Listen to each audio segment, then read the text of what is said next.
Hey guys, I'm Kristen and I am the artist and designer behind the Goddess Armory, and I'm here today to take you through a studio tour.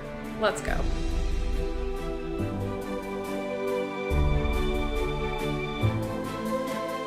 Before we jump in, I just wanted to say welcome to my first ever vlog.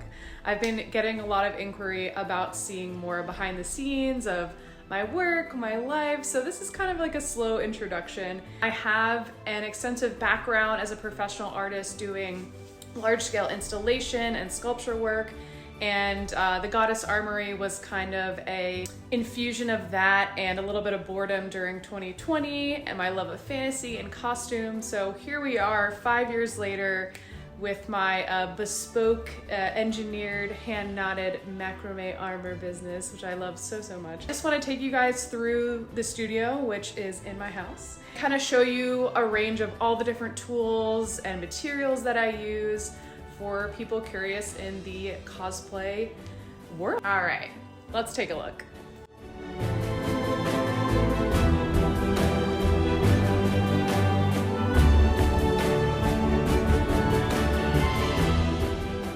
Alrighty guys, welcome to the studio. This is my sanctuary, my wonderful creative safe space. You can see my amazing vaulted ceilings bring in so much incredible natural light. I'll give you guys a little peep to the rest of my house. But this is my living room, and it is so nice to work with this much natural light, especially when you're doing content creation, editing, all of that. I prefer it. A little peep at my General's armor if you guys haven't seen Tyran's armor. This was one of my most epic leather pieces I put together and wore for Dragon Con, and it's part of my upcoming collections if you want to check out the Generals of the Continent. But yeah, this will be my organizational tool space, which we'll get into. Peep the map of Idria again. Shout out to Generals of the Continent. This is my desk space, which honestly is pretty much a workbench. I don't really like sit and go on the computer and use that a whole lot, but you'll find I've always got a planner. I've got tons of things that I have scheduled, which helps me keep myself organized. And then the holy grail, the sketchbook, which is a collection of all of the work that I've been putting together in the last 5 years. Lots of exciting things to come. I just keep collecting mannequin forms. This is my current work in progress piece. This is General Nathair's armor. You can see where I'm kind of at with that. I'm doing a fun time-lapse build video on this one, so stay tuned for that video. I recently reorganized this whole section. This had a lot more chaos, essentially. But right now it is a weapon, costume, accessory area, a little bit of tools. Also another TBD fun project. You've been following on my stories for that. All right, well, let's get into it, guys. Let's check out what I've got going on. This is where I keep the majority of all of my tools, smaller materials, sketchbooks, all those things are going to be found in here. I actually just got this unit, so I'm still adjusting to it in a space, but I love it. I like having a very clean and organized studio, if you guys can't tell. I figured we could go into each of these sections and pull everything out and show you guys what I have and what I'm using, and we'll go from there. We'll start in this corner. Is all of my tapes and adhesives. So we'll go ahead and check some of those out. So if you are going to make any sort of pattern for cosplay, you are going to want to get this 3M multi-use, there we go. And, it helps with drawing on patterns way easier. So I recently did this one for one of the other generals, and you can just see it holds enough. It's got great rigidity for pattern making. Here, this is like heavy duty Gorilla Glue tape. It actually is foam based.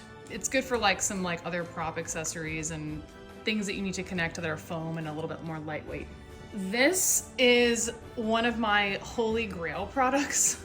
This super glue I use on pretty much every single macrame armor piece that I put together. It's the professional liquid kind, and it adheres like a boss. It's not as messy as you think it would be, and to me, I just like it a lot better than the gel. As far as fabric glue goes, this guy is gonna be next favorite glue, but this allows for like flexible adhesion. So I've used this with foam, pleathers.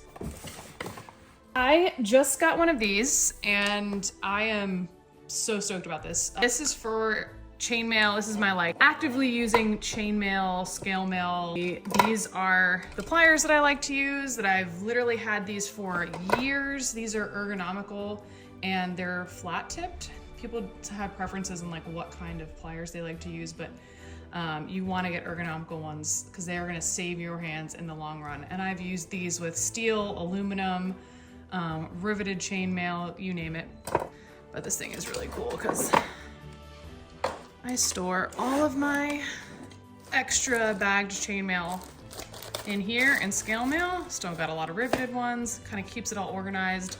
And then when I'm actively working, I'm using these as like holding the rings or because I usually end up working with like 3 or 4 different little cups of things. You know how it is. I use the Ring Lord, and then I've also used Chainmail Joe. They have a lot that sometimes ship a little bit faster.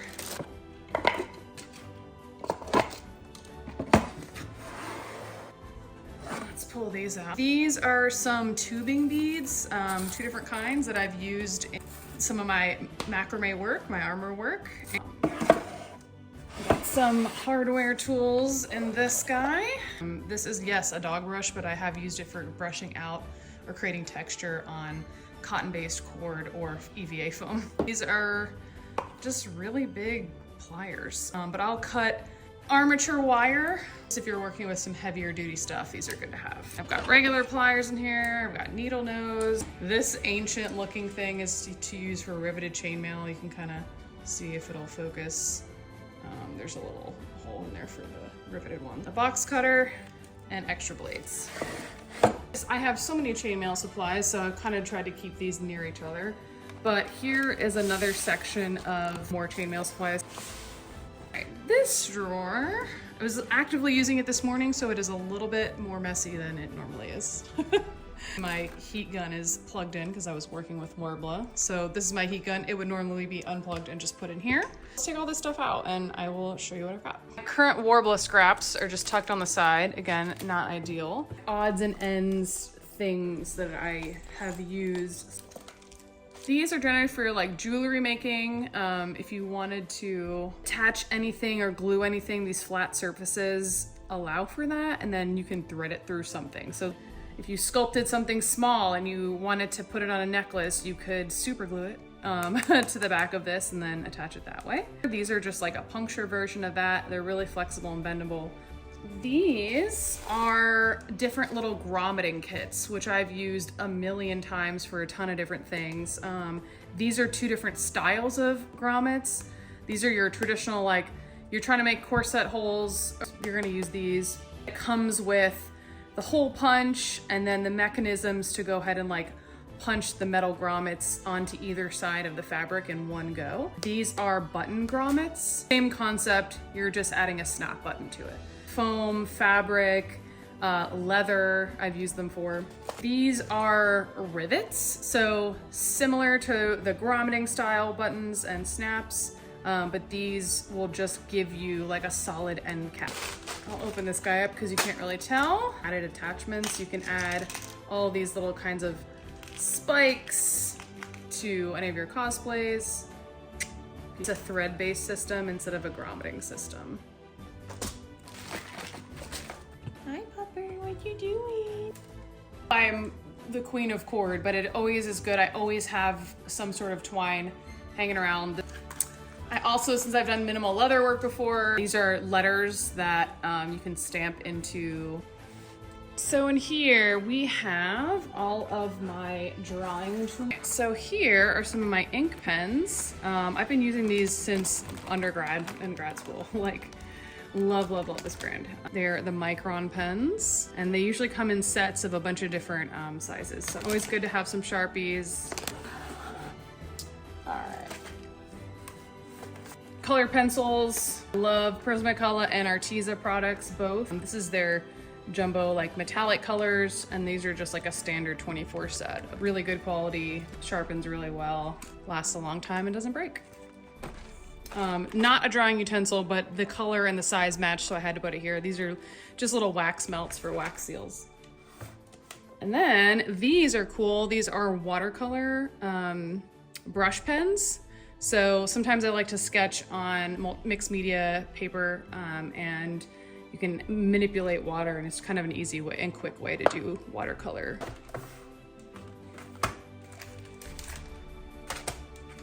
All right, this guy, I have some basic jewelry wire. Got a little storage space for already finished email projects. These are my like current working sketchbooks, besides the main one that I use. This is my like what I'm currently using when I'm working on a project, little grab area. So again, I'll have some of my trusty super glue in there. I've got some fabric clips, recently discovered these. I don't know why I waited so long to figure out that these existed. Helped me out with so much with like gluing and prepping. Tape, soft tape measure, and then because I don't know, I guess not a sewer, I use wire brad nails to pin all the cords and stuff that I'm currently working on the mannequin to kind of help it stay in place. Show you guys. Oh, can you tell it's my first vlog? So this is kind of my like odds and ends container.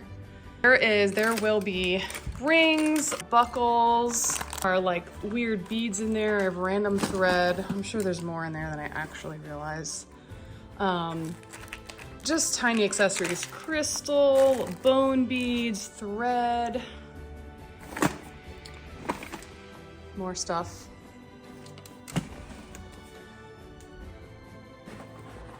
I think these are like D&D notebooks. This is actually my big planner from last year, Rifle Paper Company, the best. Original Generals of the Continent collection notes are actually in here, so we're never throwing this away. I actually already bought and leather binded volume 2 of my Goddess Armory sketchbook. You can see I did it before I changed my logo, so I need to get new stickers made. So volume 2 coming at you. Some of the basics I always like to keep. Tracing paper. Mixed media paper. I really like it on a spiral notebook because this one in particular has perforated edges if you ever wanted to like take this out. Oh, I forgot this was in here. I had a magazine article written about me, and I guess it's, oh, there it is.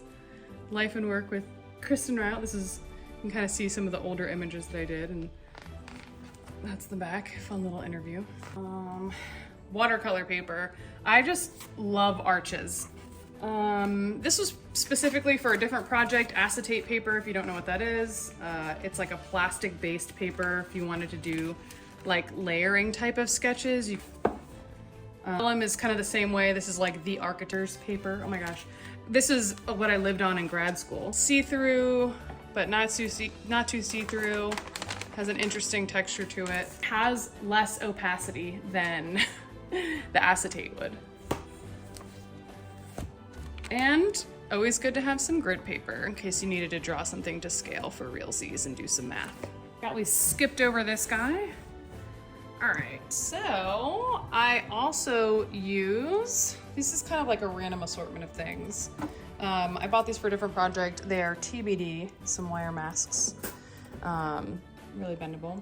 If you're looking for a, this is part of one of my outfits, a really cool dragon claw. You can check out the link for that guy. The fingers actually detach. You can easily paint this, sew through it if you needed to modify it for anything. But yeah. Okay, this is cool. It's gonna be a magnet sheet for you to do magnety stuff with. I've got more tape measures in here, a bunch of different sizes that help me out. This is actually some corset boning. It's like fabric covered corset boning. This is one of the main things that I use. Moldable foam clay. EVA foam goes with. You could use it with Warbler, all those things.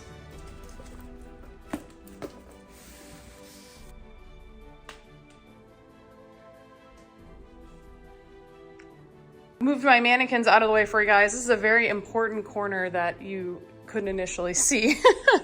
But in order to make one of my like studio walls, I have it's a clothing rack on wheels. The bottom stores some old Warble armor, but this is essentially like any other costumes or pieces. I keep everything on a rack here. I've got Gambison, I've got the Winter Realms ball outfit that I made for that. All of my current and upcoming patterns, I'll actually just keep them hung up until I put them on a form because I want to retain their shapes as best as possible. Some random wigs, you know, and then some older pieces that I've made that I don't know what I'm gonna do with yet. We'll see. Okay, so like I said, I kind of did like a revamping of this whole shelving unit, and it used to have all of my cord materials on there. I went ahead and actually sent some home with my mom because I wasn't using a large majority of them. So this is kind of like what I am working with in my current projects. Down here is going to be paracord and all of my different leather cords that I have for some upcoming pieces. This bin is going to be fur, pleather scraps, fabric scraps, things that I've used because I always buy way more than I need for projects. And then I've also got all of my like cord straps, scraps in there as well. Move this guy over here. Same thing, I think this is actually just an overflow bin, but I have muslin and canvas in here as well. Yeah. Oh, and then some more cord down there. And then peep the porcelain corset that I'm building a how-to for you guys.